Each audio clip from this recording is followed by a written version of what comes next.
I want you to imagine a scenario. You arrive at home and you walk into your backyard and you notice something is different. There's a new sound you haven't heard before.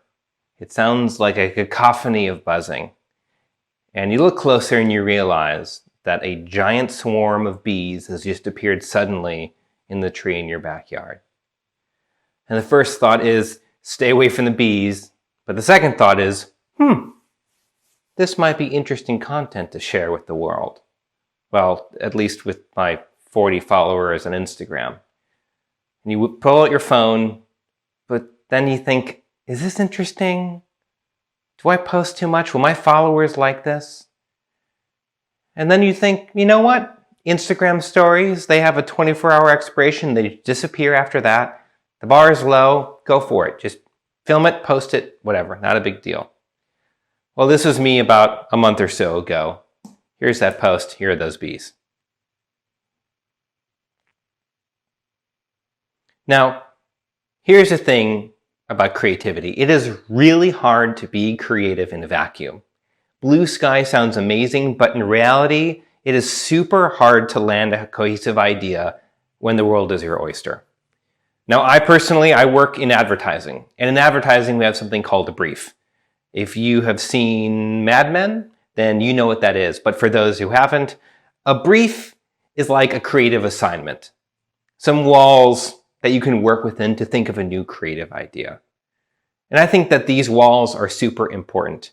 And I have a name for them. The walls, I say, are restrictions or a constructive restriction. Basically an artificial tool that's given to just let you chill out and make creative work within some walls. Here's the thing is, I think you've seen a lot of restrictions before and you've probably used them. My example earlier, the bees and the 24-hour Instagram story expiration, that's a restriction. It's an artificial limitation, a constructive restriction, a restriction, so that you don't overthink it. It's just up there for 24 hours, whatever, make some content and post it. Some other ones you might know, Snapchat. Snapchat, you also had 24-hour long stories and also had 10-second long videos that you could send. You were limited. And probably the most famous restriction is, of course, Twitter with its 280 character limit. So restrictions do a really good job of just putting up some walls so you don't overthink it and just get something out the door. Now here's the funny thing about Twitter is that it didn't used to be 280 characters. It used to be half that, 140. And a study showed that actually once they doubled the amount of characters you could post on Twitter up to 280, the number of favorites and retweets actually went down. So it just goes to show that sometimes walls are great for creativity. In 2020, we were surrounded by just vanilla restrictions. We still are. How we live, how we work, how we play, who we see, how we see them, where we go, how we touch our faces or don't touch our faces. I'll get into that in a little bit. But ultimately, there are just tons of restrictions now. And like so many other people, this just threw me through a loop. It was hard for me to manage it, to stay creative, to make things. It was really hard to put this in any sort of context. Until I took it from a different approach. I tried to think of these restrictions. I added some constructive elements into it and made them into restrictions. So, can we take these restrictions and think of them as restrictions? I think we can. And here are 3 examples that I have of how that happened and how it worked. So in the beginning of the pandemic, back in like March of 2020, public health officials were saying that it was a good idea to not touch your face. Try to avoid touching your face. It is so hard to not touch your face. It might just be me, but I just have a very hard time ever not touching my face. It's a constant thing. I guess, I don't know. It's a nervous thing, I guess. It's super hard to not do it.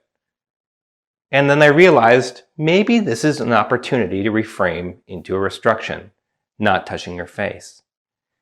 And looking into it deeper, there's a lot of interesting technology out there that would track where your hands are in space. And you could use your webcam to do this. And we could make a robotic voice that would yell at you if you ever did. So we created a project called donouttouchyourface.com, which is a website that uses your webcam to train you not to touch your face by yelling at you when you do. No. No. No. So reframing not touching your face as a restriction. And then a couple months passed and I realized I had an enemy, a mortal enemy, just the worst thing that was bothering me day in and day out of remote working. That enemy was the end call button on Zoom. Tucked away in the lower right-hand corner, the end call button was always a struggle to get to. You might say goodbye to your coworkers, you wave goodbye, you thank them for being there, and then you spend what feels like an eternity struggling to get down to that corner and hit the end call button and get away. And yet there you are, awkwardly staying there for what feels, again, like hours. So this became my enemy. And then after enough frustration, I realized, hey, this is yet another opportunity for a restriction. How do we get out of calls quickly and easily? So I pulled some inspiration from something that you've probably seen and hopefully never used, the emergency brake that exists on many trains. I thought, well, that's a good way to get out of an emergency situation really quickly. So with that in mind, and with a little bit of extra hardware, I thought, I could probably make a switch that would get me out of any call immediately, and that's what I did. And this idea is called Zoom Out, a way to pull a switch and exit out of any and all video calls immediately.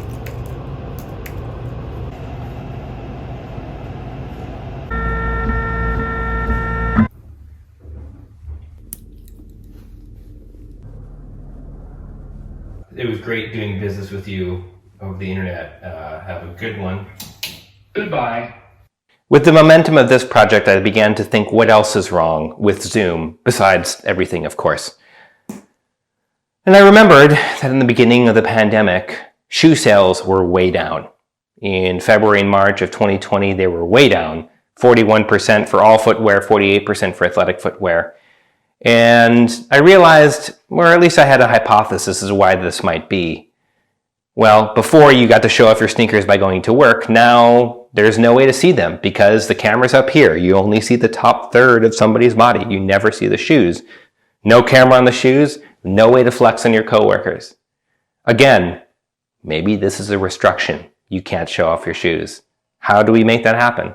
Well, again, maybe with a little bit of creativity and a foot switch and a webcam and a little ring light, I made Shoom, which is a webcam that lets you show off your sneakers while being remote. And here is this one. I realized I needed new shoes. What are those? So I made a little upgrade. But then I realized there's no good way to show off my new sneakers while being remote.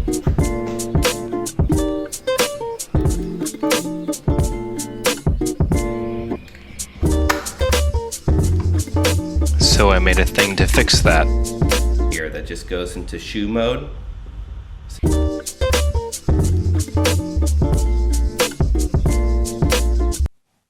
So what does this all mean, all these restrictions? I guess what it is I like to see these restrictions that we've been given, and any restriction as restriction, reframing them to take a problem and make into something creative, because it's a great opportunity. I'm reminded of the quote by Orson Welles that says, "The enemy of art is the absence of limitations." These limitations, these restrictions, I think help you create creative work. If you've ever built a Lego set, you know that once you've completed it, you start to look at the world like everything is Legos, that you could disassemble anything and recreate it. And if you start to look at restrictions and challenges as restrictions, I believe that you'll gain momentum and start to think of more things in that light. So think of the challenges and the restrictions in your world as restrictions. Try to create something creative, weird, funny out of that. And ultimately, don't touch your face. Thank you.